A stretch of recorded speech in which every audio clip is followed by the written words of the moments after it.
Hi, welcome to Linda's TV show.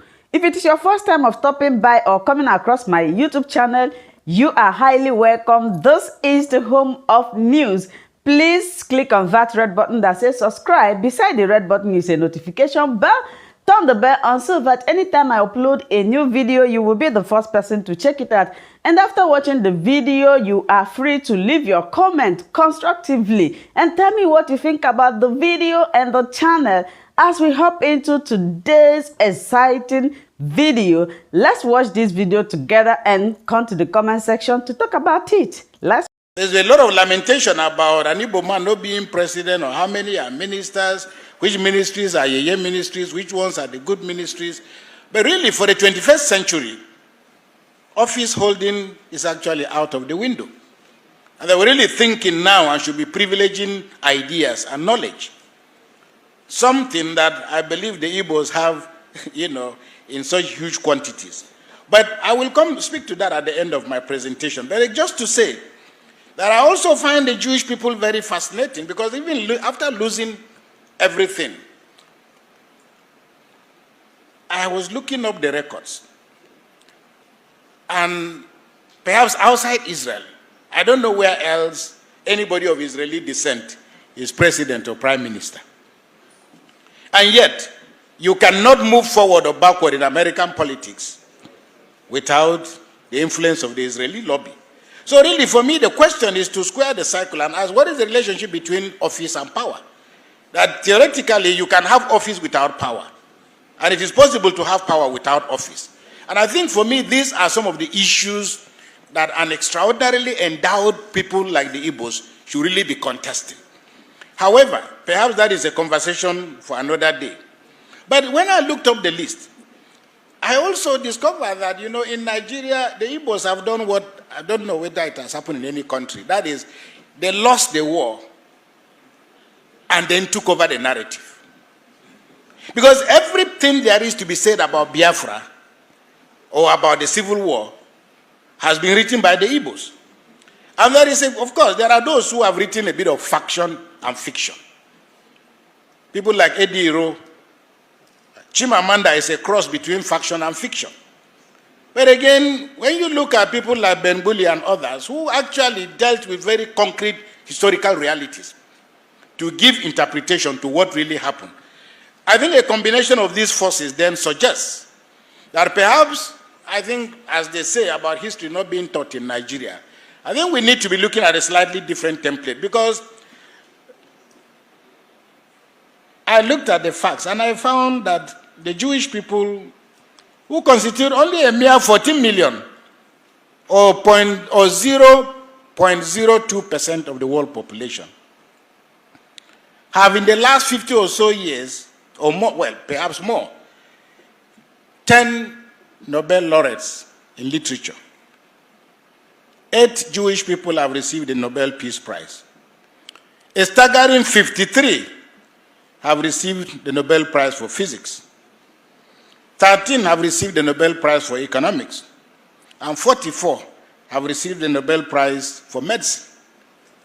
So I think from the point of view of impact and influence, we must add the mix in this conversation when we're thinking about the future of Biafra and so on. A range of other issues that I think we need to place on the table.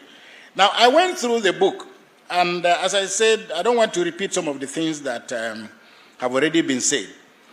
But I think that going forward, it's not so much what happened, but it is, for me, it's really not so much what has happened. But what is more important is what followed the day after. Now, we are not the only people to have fought a civil war. The United States was colonized. Japan lost the war. The Germans lost the war. And what I mean by what happened the day after is, how does a people decide to define their future? And for me, I think this is also a very critical question, because along with that then ties in the larger national issue, national question. Now, after the Civil War, we had the 3 R's, reconciliation, reconstruction, and rehabilitation. Well, my favorite book remains Cyprian Ekwensi's little book titled Survive the Peace.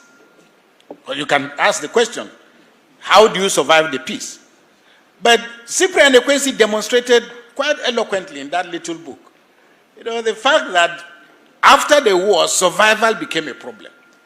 And I think the problem is perhaps we may have been overwhelmed with the whole idea of victory, that we forgot to develop a real template for thinking about how do you really reconstruct a society. And part of the problem with the Nigerian situation is that, well, of course, as you said, because of the broken roads, because of the lack of electricity, and because of the lack of infrastructure, when we think about reconstruction, we are thinking only in physical terms. This is the same conversation we're having about Boko Haram. Namely, when we think about the Northeast, we're thinking about infrastructure and so on. Nobody is saying anything or paying attention to how do we reconstruct the minds of a generation of young people who are going to be maybe 20, they're going to be 20, they're going to be 15, they're going to be 60, they're going to be 70. A post-Boko Haram group of young people, how will they relate to Nigeria? Now, I think if we look at what happened and what FDR did in the United States, because I think it speaks to the whole question of how do we talk about reconstruction and rehabilitation?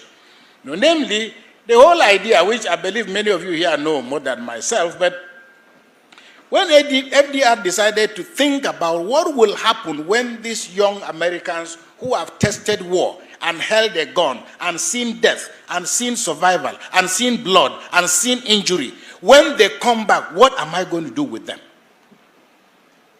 Because those, for me, are the fundamental questions. It's not enough to disarm Boko Haram people. And like Cyprian Ekwensi illustrated in the book, I think, if I remember well, he talks about the fact that, when the war ended, people changed there were these young people coming with their shirts in leather bags. They changed their uniform, threw away their guns, and it was the guns that other people took and then went to the street. And that was how armed robbery started. So really, the real question is, when you have a society in which so many young people have been exposed to violence, how do you turn things around?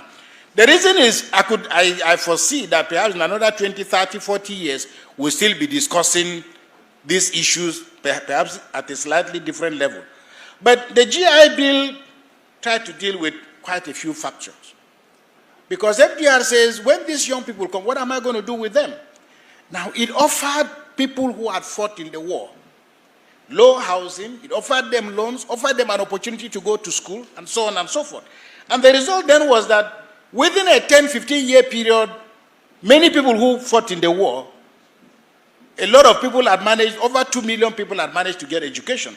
Over 5.6 million people had managed to start a business and do all kinds of other things. And I think the knock-on impact and implication of that for the development of America is what we now see. So for me, I think that the issues raised in this book, and I hear Professor Soludo about Kanu and about Biafra. My views are slightly different, and they are, of course, based on the fact that I'm not very informed about the issues.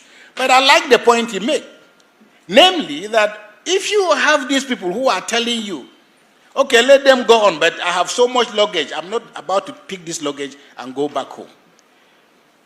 Really, the truth of the matter is that nobody is happy in Nigeria. This is one country that I find rather interesting. You have an extraordinarily gifted population, extremely wealthy people. You can, British Airways, first class is already full. Lufthansa, first class is already full. You enter, you see the Nigerians, and you see them well dressed, and you say, oh, God, you're looking well. The Nigerian will say, it's photo trick. Now, how do we address the whole question of a nation that is so eternally gifted but unable to recognize even the gift that it possesses? And I think this is where the book ends with a very interesting story, and I'd like to end on that point, namely the story of that the author takes in Things Fall Apart, story of Unoka, who, as a farmer, wasn't doing so well. And like most Nigerians, if you are not doing well, it's because somebody else has done something. And he decided to go and made offerings to the gods. And I like this. It's a beautiful little story. But at the end, the man is told, look, my dear, there is nothing wrong with you. He said, your problem is, quote, your neighbors That is those whose yams, who grow a lot of yams that you can see. There's nothing wrong with you. No witchcraft, nothing. It is that those, your neighbors, who go to virgin forest, that's where they go to. They go to the virgin forest, cut down the trees. That's where they plant their yams. Others cross 7 rivers to make their farms. But you, Unoka, you stay at home and offer sacrifices to a reluctant soil. So go home and walk like a man. Now, I like the story because if you flip that story around, the problem really is that people have gone to they've crossed the seas. Okay? They've crossed the seas. And they can't understand why I will have the best education you can get anywhere in the world and I'm still unemployed. And I think for me that is a critical question. And it's a question that a conversation of this nature must address. Whether the Igbos want to address it as a nation, but the truth of the matter is that I don't know anywhere in the world where a political class has decided about how things are going to be. Most of the changes we are witnessing in Europe, in America, about how states have come to be where they are the result of the vision, a crazy dream of a madman who thought about how things should be. In the way Bernard Shaw said, some see things and they ask why. He said some others see things and they ask why not. There is nothing inevitable about how Nigeria ought to be. Absolutely nothing. The question is that when we outsource our responsibilities by blaming government, by blaming the Fulanis, by blaming the Igbos, by blaming the Yorubas, by blaming men and so on, there's enough blame to go around. Thank you for always watching Linda's TV show. I will see you again in my next video. Remain blessed. I appreciate each and every one of you and keep on watching Linda's TV show. If you have not yet subscribed, please, I beg you to do that so that you'll be getting more updates from me. Bye bye.